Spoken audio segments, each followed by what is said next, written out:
Have you ever played against an Aegis player and they just...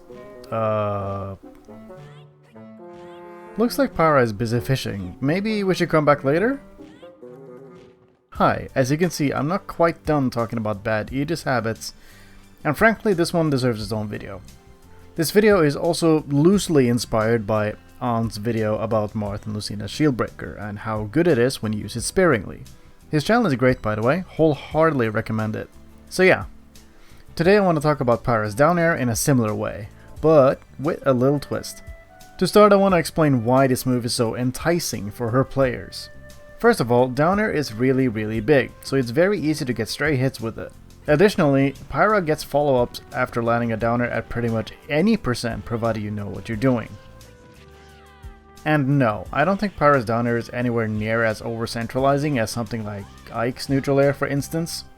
She has other moves that are fantastic and mythra to rely on. But a new player looking to play Aegis is likely going to find Pyra's down air and develop an unhealthy addiction, so to speak. I get it. When a move is that rewarding, why wouldn't you use it? And if you use it enough times, it's bound to hit eventually, right? Right? As you can probably tell, it's not the best tactic.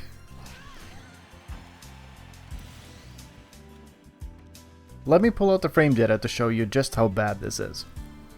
Down air on its own is frame 17 and has 14 frames of landing lag, which is quite high for Smash Ultimate standards, might I add. Adding jumping into the mix does over half a second for every down air attempt you're throwing out. I'm almost inclined to believe Aegis main spamming slow attacks with Pyra is part of the reason why she has gotten a reputation for being slow, when in reality, she's really not that bad. And no, people aren't just gonna run into your downers at higher levels of play. In fact, at that stage, they want you to throw out attacks first so they can hit you. On that note, let's see how Pyra is doing, shall we? Ah, she's still going. Oh no, it looks like she's been taking a lot of damage. I guess that's to be expected. Fishing is a dangerous profession in this game after all. By the way, if you're sitting comfortably in your chair right now, thinking you're not one of these players who spam down air, I urge you to save a replay and watch yourself. It might sound like common sense, like of course spamming down air is bad, but you'd be surprised at how many players do it without even knowing. But I'm not gonna slap you on the wrist and leave it at that, I'm not that cruel.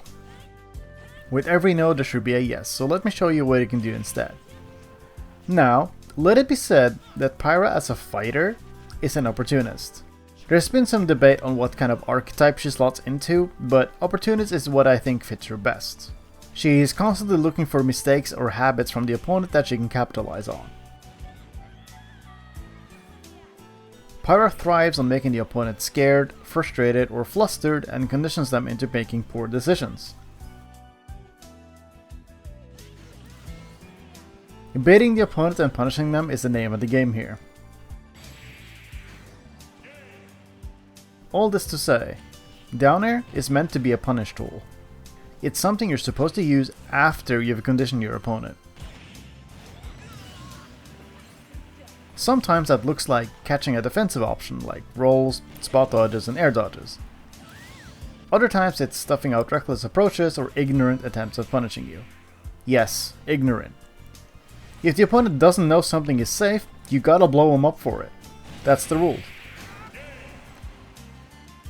So, yeah. While down air is very rewarding and tempting to throw out because of it, it's much better suited to being pulled out at the right time. That applies to pretty much all of her moves, by the way. Mashing with Pyra unfortunately isn't viable unless you're doing auto-cancelled aerials. Anyway, that's it for now. If you liked what you saw today, I have a couple more videos you could watch.